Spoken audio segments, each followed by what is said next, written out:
Birer tatlı daha. Ortalım size. İyi misin? Hoş geldin. Oğlum böyle gel. Önümüze gel. Elinden çek. Teşekkürler olsun. Devam et. Senden yemekte 5-10 dakika. Bu seçimlerden hepsinden farklı. Çünkü AK Parti'mizle birlikte hep şunu söylüyoruz. Türkiye artık hedefleri olan 2023'e 2053'ü kendine hedef koyan bir ülke. İşte bu hedeflere giderken Türkiye'miz nasıl yönetilecek, nasıl idare edilecek? 16 Nisan bunun oylaması. Geleceğimizle ilgili önemli bir kararını hep birlikte vereceğiz. Ben bugün bu güzel katılımınızdan dolayı siz değerli muhtarlarıma çok teşekkür ediyorum. Devletin de milletine hizmet yapabilmesi için sağlıklı işlemesi lazım.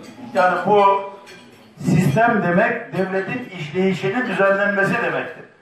İnsan nasıl ki öyle olduğunda gidip anjiyo oluyor, damarlar açılıyorsa, şimdi de devletimizin millete hizmet etmesi için sistemde olan tıkanıkların inşallah 15-16 Nisan'da açılacak önü ve hızlı karar alarak yani milletimize bu çağımızda gerçekten teknolojik her türlü gelişmenin zirveye ulaştığı çağımızda daha güzel hizmetler yapılacaktır.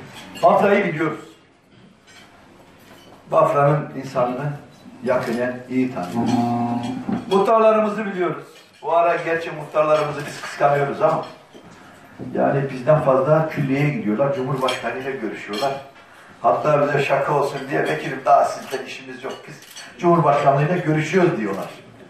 Yani muhtarlar hakikaten bu noktada biraz daha şanslılar. Bizi hiçbir zaman mahcup etmediniz. Cenab-ı Allah bizi de size mahcup etmesin inşallah. Eksiklerimiz, gediklerimiz vardır, yapılacaklar vardır, yapılmayanlar vardır.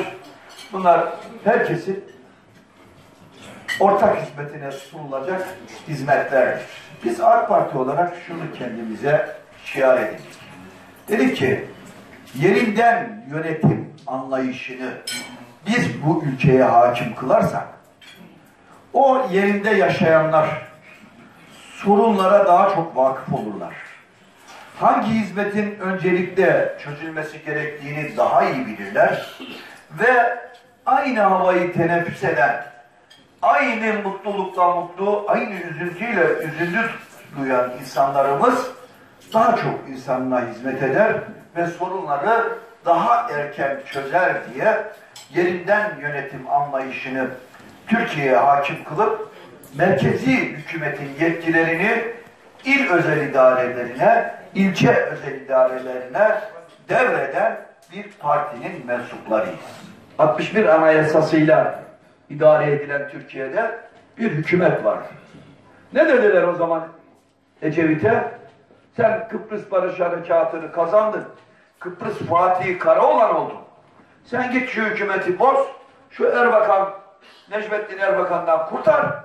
O bir şeyler demeye başladı.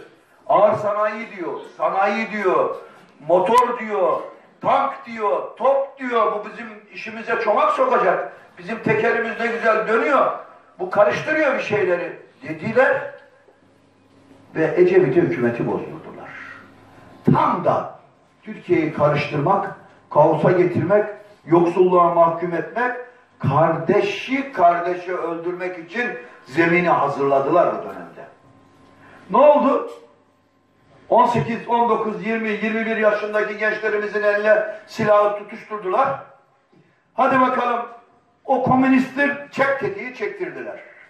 Hadi bakalım o faşisttir çek tetiği çektirdiler. Hadi bakalım o ülkücüdür çek silahı çektirdiler. O devrimcidir çektirdiler. Kardeş kardeşe bu ülkede katlettirdiler. Niye? Siyasi istikrarsızlıktan Türkiye başını kaldıramasın. Türkiye üretime, sanayiye, yatırıma, ihracata ve kazanmaya kafa yormasın.